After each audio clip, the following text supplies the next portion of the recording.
Vamos a pasar al informe distrital y de salud.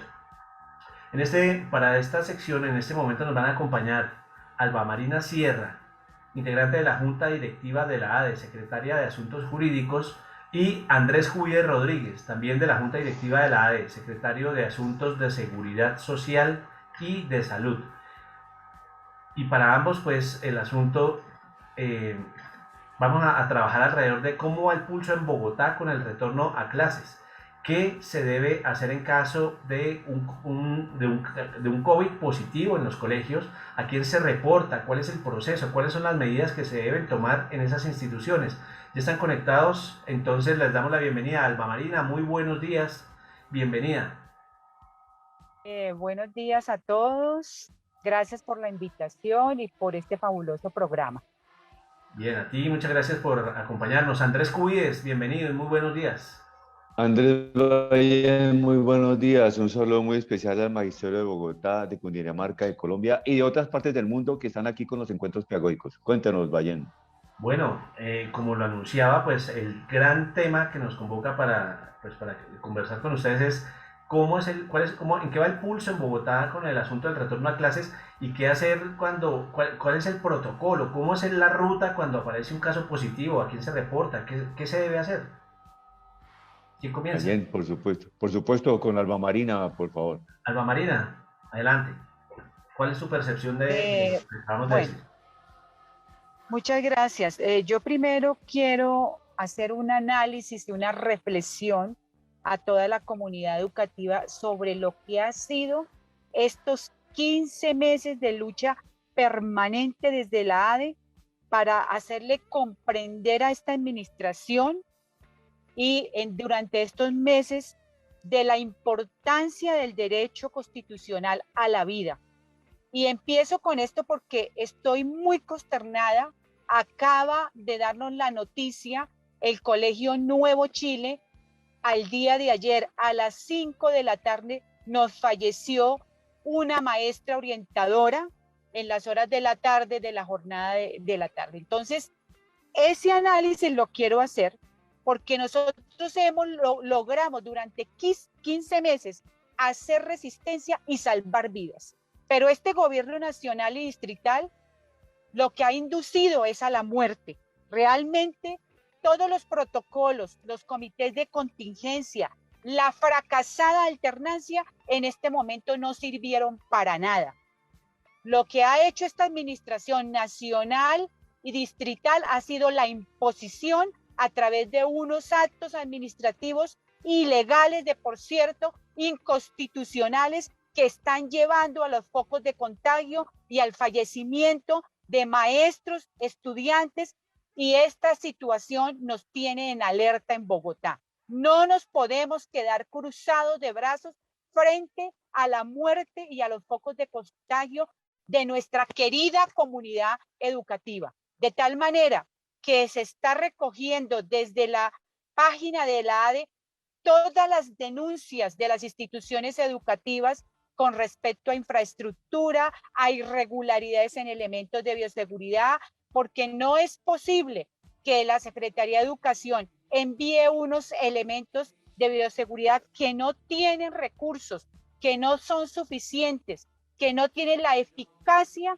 para la seguridad y para prevenir la vida de los maestros, de tal manera que no podemos hablar de unos tapabocas que la Secretaría de Educación no le quiere invertir. Estos tapabocas que los compramos, que los compran los maestros para hacer su seguridad, valen 3.000 pesos. La Secretaría de Educación está dando unos tapabocas que valen 800 o 500 pesos, unos tapabocas que no son eficientes. Están entregando alcohol y gel, alcohol que está vencido.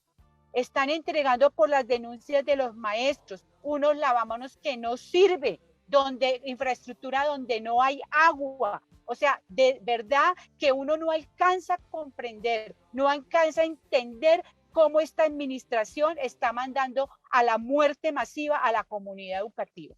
Entonces, queremos primero que todo dejar ese precedente y en segundo llamar a la alerta a la comunidad educativa. Necesitamos todas las denuncias, videos, fotografías, porque esto debe ir a los controles, a las entidades de control.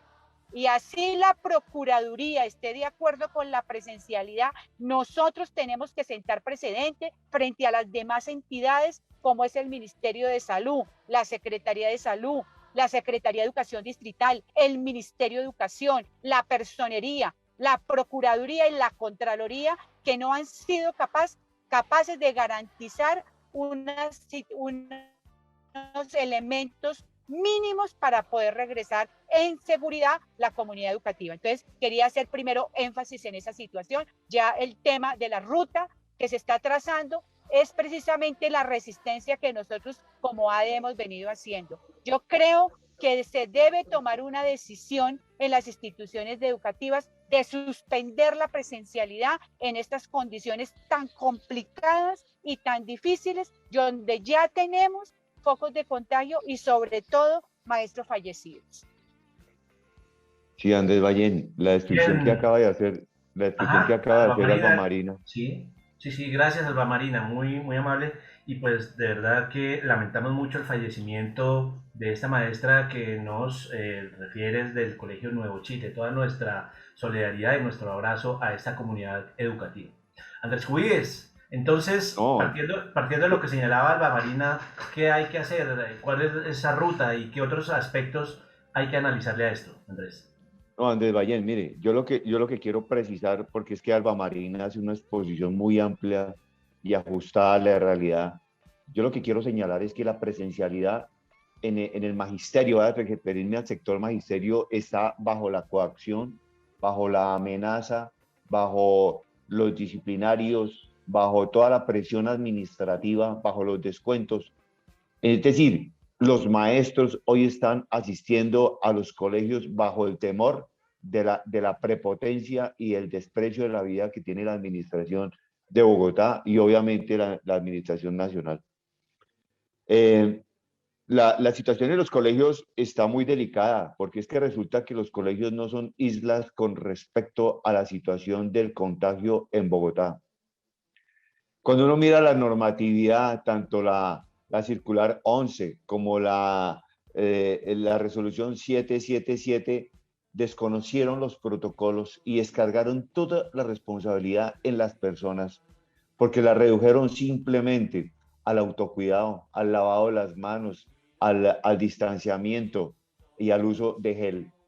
Eso debía de hacerse tal como lo recomienda la comunidad médica, que son con los aislamientos de las comunidades sectorizados, además de la implementación de verdaderas políticas para ubicar los contagios que son con las pruebas PCR en la cantidad que se merece el país y por supuesto la implementación más rápida y oportuna del programa de vacunación. Mientras eso no se dé, el contagio sigue permanente y en las instituciones educativas, entonces ya como lo acaba de explicar la compañera Alba Marina, se comienzan a presentar este tipo de, de efectos letales. La muerte de una maestra es tan solo un indicio. Por esa razón, la ADE está recogiendo la información precisa de en qué colegios se presentan los contagios, porque es que resulta que esta información la tiene muy guardada la Secretaría de Educación y por supuesto también la Secretaría de Salud, porque son informaciones sectorizadas. ¿Qué podemos nosotros decir a esto? Que cuando se presenten ya los contagios, porque los maestros están en la presencialidad, quien debe actuar de manera inmediata son los docentes, para poner el conocimiento en conocimiento de los gobiernos escolares. Seguimos recomendando lo que hemos hecho durante estos 15 meses de pandemia, y es que la acción más recomendada es la de los gobiernos escolares por intermedio de los consejos directivos, el consejo de maestros, los consejos de padres, los consejos estudiantiles, que son válidos por la ley que le otorga la 115 de 1994. Cuando se encuentren casos, entonces la norma está diciendo que hay que oficiar al superior inmediato, pues toca en este instante oficiar con documento escrito a las respectivas rectorías y uno lee los documentos y dicen que se alertarán los sistemas de emergencia pero es que uno no los ve por ningún lado, no están descritos en la ley y además están hablando del sistema de burbujas. Es decir, como curso por curso, el curso se considera una burbuja y en ese caso, cuando se encuentra un contagiado en un curso de esos, entonces se aísla la burbuja para no aislar a toda la institución educativa. Pero lo cierto es que el contagio no tiene control, entonces hay que tener mucho cuidado en esto. Y además recomendamos a los gobiernos escolares revisar de manera permanente las estadísticas, aunque sabemos que tienen unas fallas porque la información no está llegando al momento, entonces los datos que allí se encuentran no están actualizados. Bogotá está desbordada. Bogotá sigue sobrepasándose 3 veces más del límite máximo establecido por el CDC de Estados Unidos, que es de 200, que es cuando las ciudades se consideran supremamente peligrosas. Bogotá hoy está por alrededor de 600 y el uso de camas UCI, por ejemplo, sí es cierto que ha bajado, pero indudablemente de lo que se trata es de las personas no lleguen a esos estadios. Sabemos estadísticamente y en la práctica que quien llega a una UCI tiene 50% de posibilidades de salir vivo. Por esa razón, se deben implementar con mayor efectividad todas las medidas por el gobierno nacional y por el gobierno distrital y por las secretarías de salud y por supuesto de nuestra IPS Servisalud, que tienen que seguir aplicando las vacunas con el ritmo acelerado, pero también aquí aclaramos que dependen absolutamente de la Secretaría de Salud. Igualmente, que el sistema de salud de nuestra IPS se active de manera inmediata en el momento en que es reportado un posible caso de COVID, porque es que en la práctica estamos encontrando de que es muy lenta, y si no es lenta, entonces es nula. Para que la atención primaria, la teleconsulta con los médicos y por supuesto ese proceso posterior también se ve completamente afectado, porque si ese contacto inicial no es efectivo, entonces el procedimiento para aplicar las pruebas PCR o la de antígenos y los medicamentos y el seguimiento al paciente en su confinamiento, entonces también se nos vuelve nula y eso es un martirio y un riesgo para la vida. Entonces nosotros seguimos insistiendo en que son los gobiernos escolares los que tienen que reaccionar en las instituciones educativas. Eso está permitido por la ley.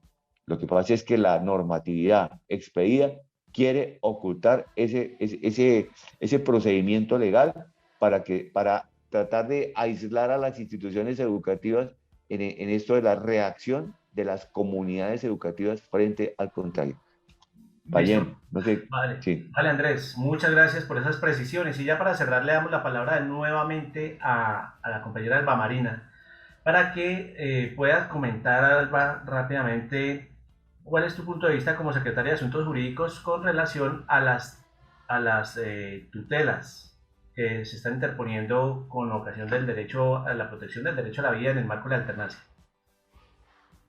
Claro que sí. Mira, la Constitución Política a través del artículo 86 reglamenta la acción de tutela para la protección de los derechos fundamentales de los ciudadanos y en defensa de condiciones especiales como es esta pandemia, porque es una condición supremamente especial donde se afecta la vida y la salud de la comunidad educativa. Por lo tanto, la tutela es procedente, de tal manera que cuando hablamos de que en el país se han instaurado varias tutelas, esas tutelas son procedentes y cuando hablamos de que ha sido admitida, porque eso hay que precisarlo muy bien, se considera que efectivamente la reclamación que usted ha hecho para proteger los derechos fundamentales que resultan amenazados, pues el juzgado notifica a las partes diciendo la tutela es admitida. Eso no quiere decir que ha fallado a favor o en contra, simplemente los notifica de ese proceso que va a revisar el juez en un transcurso de 10 días. Después de expedir el fallo, ya de fondo, con relación a todas las pretensiones, peticiones, los derechos fundamentales invocados por ser vulnerados, esta pues se niega o no, y viene entonces la impugnación y el tema ya de ordenar prácticas, solicitar prácticas de pruebas. esta parte probatoria pienso yo que es la básica y la más importante. Es de ahí que algunas de las tutelas que se han instaurado a nivel nacional, algunas en sus fallos han sido favorables y otras no. ¿Por qué? Precisamente porque los jueces ven que no hay procedencia porque los medios probatorios no son suficientes. De tal manera que las medidas que se están haciendo ahorita a nivel nacional o que se están solicitando a través de las tutelas, que son las medidas provisionales, pues esas medidas caben y los jueces tienen que mirar si se decreta medida provisional. Es así que depende del juez, por eso no tenemos en derecho, no podemos asegurar que con una acción de tutela realmente los jueces puedan fallar en favor o en contra. Pero sí, pues es un medio, digamos que de analizar desde los juzgados cómo se está dando el desarrollo. Más aún, pienso que en este momento los juzgados con los medios probatorios que se van a dar y que se vienen dando en estas 2 semanas de presencialidad, donde ahora sí tenemos en físico toda la realidad que se está viviendo en la presencialidad, pues es un medio probatorio que puede ser estudiado, que puede ser analizado, que pueden hacerse visitas administrativas y que realmente todos esos medios probatorios nos pueden dar una favorabilidad. Desde Bogotá, pues se está mirando la posibilidad, no se ha decidido, pero estamos prestos a recoger todo esto como medios probatorios y pues a nivel nacional, ustedes ya saben, algunas regiones han fallado a favor, otras en contra, decretando apenas una medida provisional o medida cautelar, porque ya con relación a los fallos de fondo, pues el juzgado se toma su tiempo de 10 días, en el transcurso de 10 días, para negar o no la tutela. Entonces, y luego viene otra instancia que es la impugnación, entonces es algo que ya va un poco más de tiempo de 20 días para que ellos miren esa situación. Entonces, por ahora, pues está moviendo esta situación a nivel nacional y pues esperamos que favorezca a la comunidad educativa y al magisterio en general del país. Listo, Alba, muchísimas gracias. A Alba y a Andrés Cubides les agradecemos muchísimo, muchísimo su participación esta mañana y por supuesto siguen cordialmente invitados para que le hagamos desarrollo y seguimiento a todos estos temas en emisiones posteriores. Les agradezco mucho y les deseo un muy buen día. Muchas gracias a ustedes. Buen día. Muchas gracias, Bayén. Muy amable. Feliz fin de semana. Buen día. Igualmente, Andrés.